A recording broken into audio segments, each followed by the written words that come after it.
guys, welcome to my channel. My name is Nadia and I'm an interior designer. Today's topic will be dedicated to some particular design objects that have been created in the 20th century that are timeless, that are particular, unique, made by the hands of majestics in interior design and architecture. So if this topic is of your interest, then keep on watching.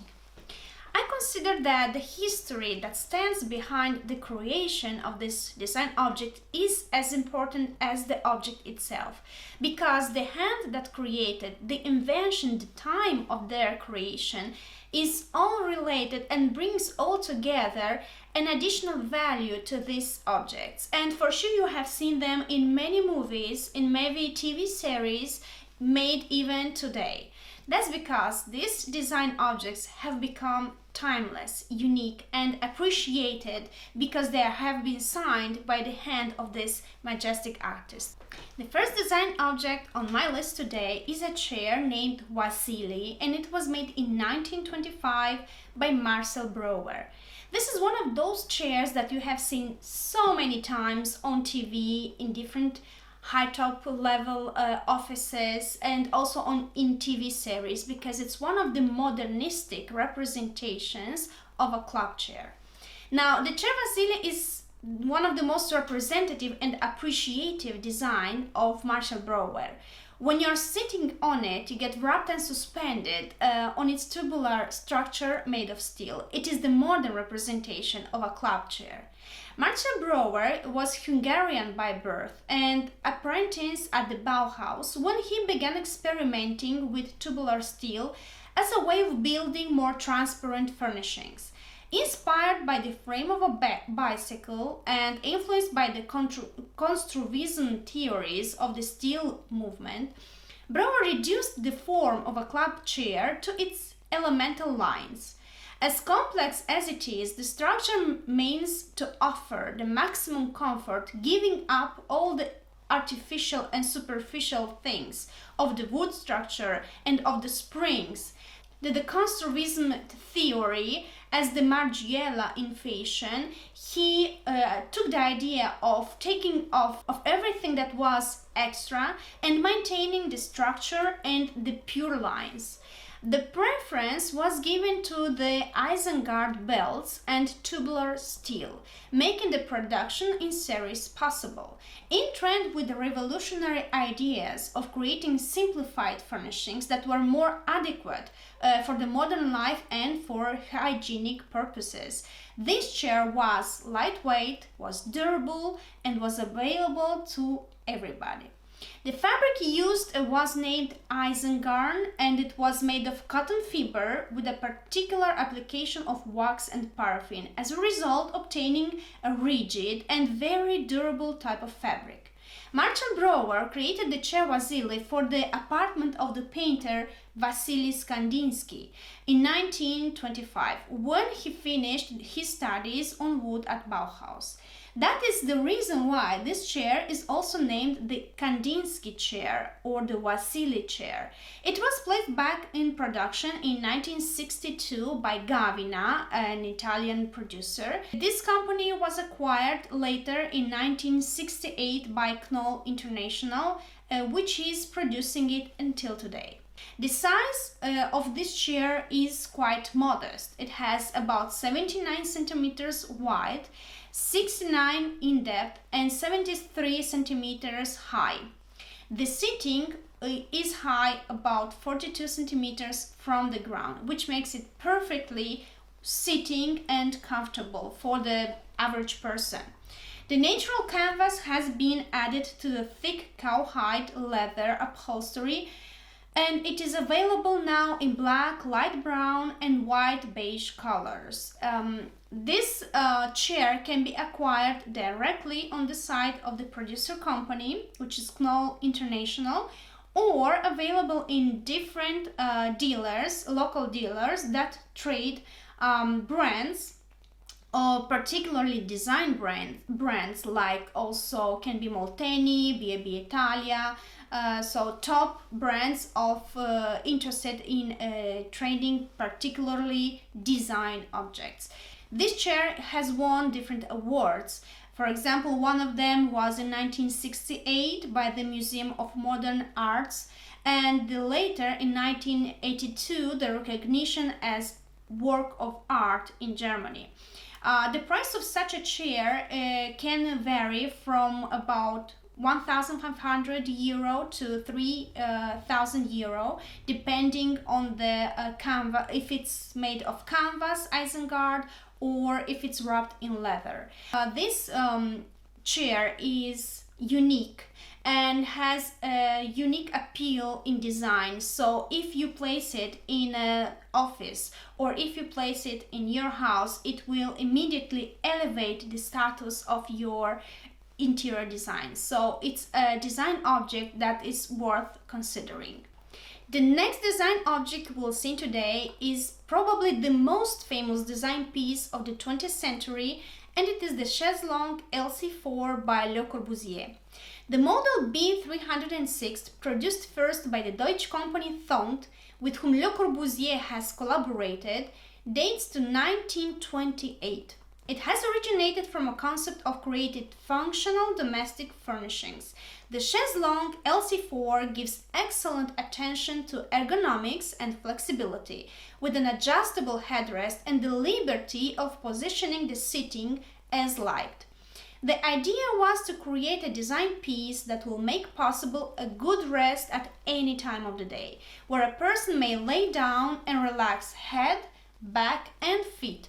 As Le Corbusier expressed himself, create a domestic machinery to relax. This object, ensuring high comfortability, offers originality and progressive aesthetics, characteristics that influenced and conquered immediately the market of top design worldwide.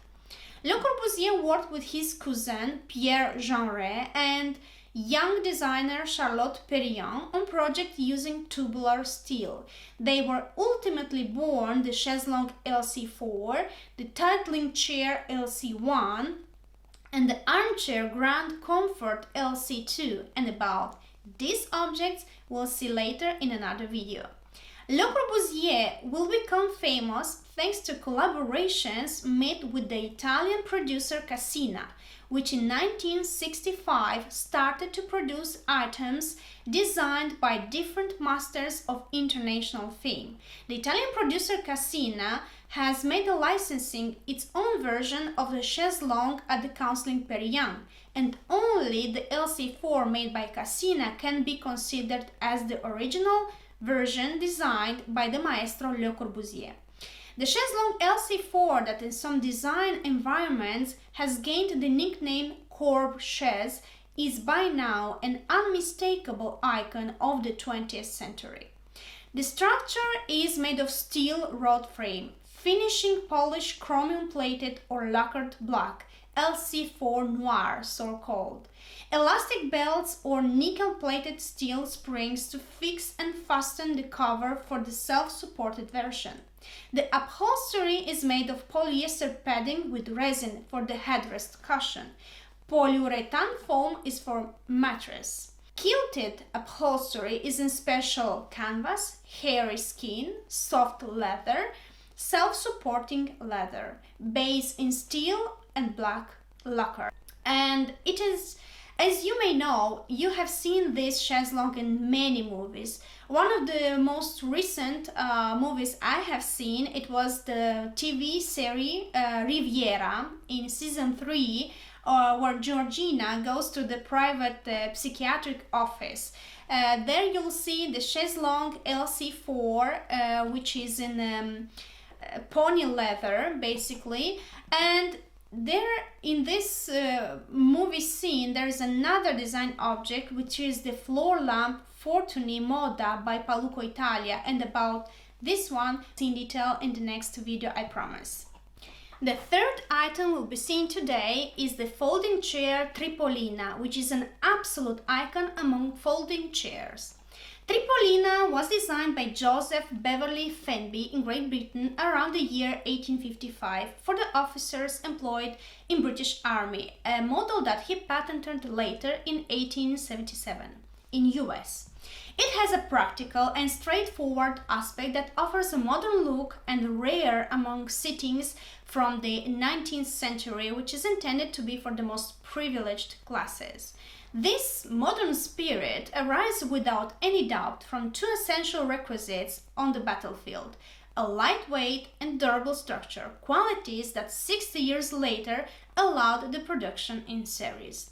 The Tripolina chair was made from prior to World War II by the firm of Vigano in Tripoli, Libya, for the expatriate Italian market as a camping chair of great stability in the sand and made from local wood and camel or cow hides.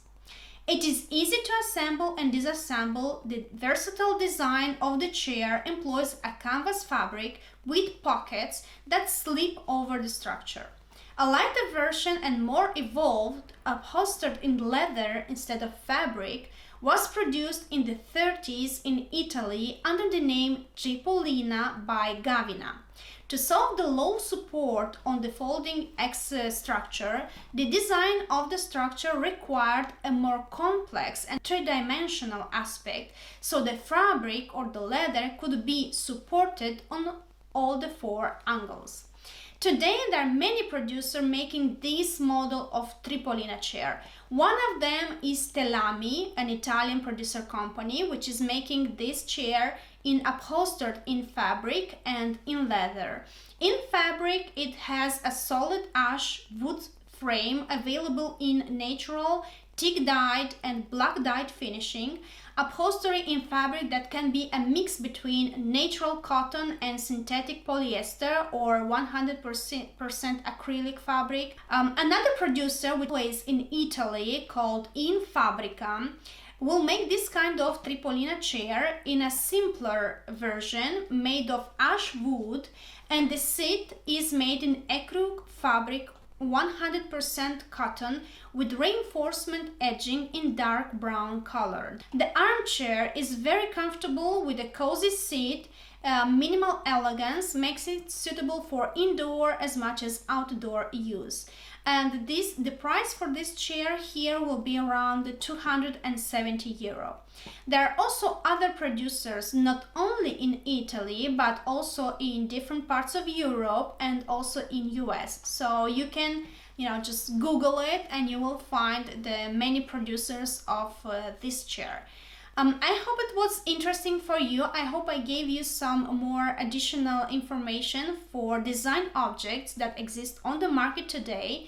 They will definitely elevate the status of your home and also will give a printing of your, good taste in interior design. So these particular objects definitely deserve appreciation. I think it will give you great pleasure. Thank you for watching. I hope it was interesting for you. I invite you to subscribe to my channel, which is dedicated to interior design and everything related to interiors. So design objects, producers, materiality, and also the classification of styles and history of architectural styles. So if you are interested to learn more about these topics, then welcome to my channel. Thank you for watching, and I hope to see you on my next videos. Have a nice weekend. Bye!